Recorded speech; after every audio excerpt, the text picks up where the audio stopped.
ತಾರೀಕು 23/1/2025 ನಿನ್ನೆ ಮಂಗಳೂರಿನ ವಿಜಯ್ ಬಲಿ ಯೂನಿಸೆಕ್ಸ್ ಪಾರ್ಲರ್ ಮೇಲೆ ನಡೆದಂತಹ ದಾಳಿ ಅತ್ಯಂತ ಖಂಡನೀಯ. ನಡೆಸಿದಂತಹ ದಾಳಿಕೋರರು ಇಂದು ಜೈಲು ಪಾಲು. ಏನು ತಪ್ಪು ಮಾಡದೇ ಇದ್ದಂತಹ ಅವರ ಕುಟುಂಬ ಕಂಗಾಲು. ಅಂದು ಪಬ್ ದಾಳಿ, ನಿನ್ನೆ ಪಾರ್ಲರ್ ದಾಳಿ. ಅನೇಕ ಹಿಂದೂ ಸಂಘಟನೆಗಳ ನಾಯಕರು ಮಹೇಂದ್ರ ಕುಮಾರ್, ಸತ್ಯಜಿತ್ ಸುರತ್ಕಲ್, ಸುಧೀರ್ ಕುಮಾರ್ ಮರೋಲಿ, ನಿಖೇತ್ ರಾಜ್ ಇವರೆಲ್ಲ RSS ಹಾಗೂ ಸಂಘಟನೆ ಹಿನ್ನೆಲೆಯಿಂದ ಬಂದವರು. ಇವರನ್ನು ರಾಜಕೀಯಕ್ಕಾಗಿ ಢಾಲವನ್ನಾಗಿ ಉಪಯೋಗಿಸಲಾಯಿತೇ ಹೊರತಾಗಿ ಅವರನ್ನು ಮುಖ್ಯವಾಹಿನಿಗೆ ತರುವಂತಹ ಕೆಲಸವನ್ನು ಅವರು ಮಾಡಲಿಲ್ಲ. ಆದರೆ ಇಂದು ಅದರಿಂದ ಬೇಸತ್ತು ಅದರ ಒಳಹ ಮರ್ಮವನ್ನು ಅರಿತಂತಹ ಈ ನಾಯಕರುಗಳು ತಾವೇ ಖುದ್ದು ಮುಖ್ಯವಾಹಿನಿಗೆ ಬಂದಿದ್ದಾರೆ.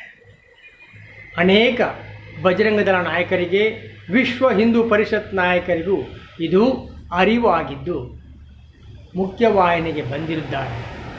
ಆದರೆ ಅನೇಕ ಕಾಲಾಳುಗಳು ಇಂದು ಇರುವಂತಹದ್ದು ಅತ್ಯಂತ ನೋವಿನ ವಿಚಾರ.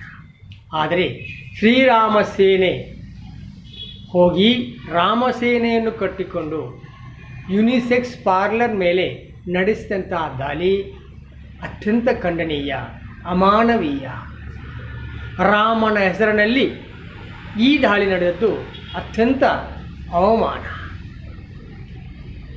ಈ ಅನೈತಿಕ ಚಟುವಟಿಕೆ ಮಾಡುವುದೇ ಆಗಿದ್ದಲ್ಲಿ, ಅದು ಹೌದು ಎಂದಾದಲ್ಲಿ ಇದು ಖಂಡನೀಯ. ಆದರೆ ಇದನ್ನು ಪ್ರಶ್ನಿಸಲು ಕಾನೂನು ಇದೆ, ಪೊಲೀಸರು ಇದ್ದಾರೆ, ನ್ಯಾಯಾಲಯವೂ ಇದೆ.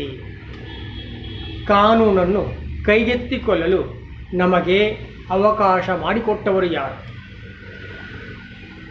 ಅನೈತಿಕ ಚಟುವಟಿಕೆ ಅಲ್ಲಿ ನಡೆಯುತ್ತಿತ್ತು ಎಂದಾದಲ್ಲಿ ತಾವು ಕಂಪ್ಲೇಂಟ್ ಕೊಡಬಹುದಿತ್ತು, ಪ್ರತಿಭಟನೆ ಮಾಡಬಹುದಿತ್ತು, ಮಾಧ್ಯಮಗಳ ಮೂಲಕ ಜಾಗೃತಿ ಮೂಡಿಸಬಹುದಿತ್ತು, ನ್ಯಾಯಾಲಯದಲ್ಲಿ ಪ್ರಶ್ನೆ ಮಾಡಬಹುದಿತ್ತು.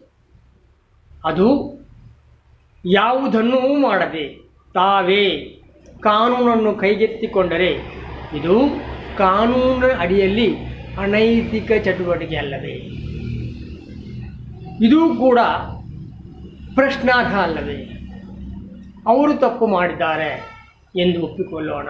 ಆದರೆ ತಾವೂ ಮಾಡಿದ್ದು ತಪ್ಪು ಎಂದು ತಮ್ಮ ಅರಿವಿಗೆ ಯಾಕೆ ಬಂದಿಲ್ಲ? ಆಸ್ತಿಪಾಸ್ತಿಯನ್ನು ನಾಶ ಮಾಡುವ ಅಧಿಕಾರ ಕೊಟ್ಟವರು ಯಾರು? ಇದನ್ನು ಇವರಿಂದಲೇ ಭರಿಸಿದಾಗ ಮತ್ತು ಕಠಿಣ ಕ್ರಮ ಕೈಗೊಂಡಾಗ ಮಾತ್ರ ಇದಕ್ಕೆ ಒಂದು ಅಂತ್ಯ ಹಾಡಲು ಸಾಧ್ಯ. ತಪ್ಪು ಯಾರೇ ಮಾಡಲಿ ಅವರಿಗೆ ಕಠಿಣ ಶಿಕ್ಷೆಯಾಗಲಿ, ಶಾಂತಿ ಸುವ್ಯವಸ್ಥೆಗೆ ಧಕ್ಕೆ ಬರದಂತೆ ಸರಕಾರ ಕ್ರಮ ಜರುಗಿಸಲಿ. ಅನೇಕ ಯುವಕರು ಇಂತಹ ಘಟನೆಗಳಿಂದ ಹಾದಿ ತಪ್ಪುವುದು ಇನ್ನಾದರೂ ನಿಲ್ಲುವಂತಾಗಲಿ. ಜೈ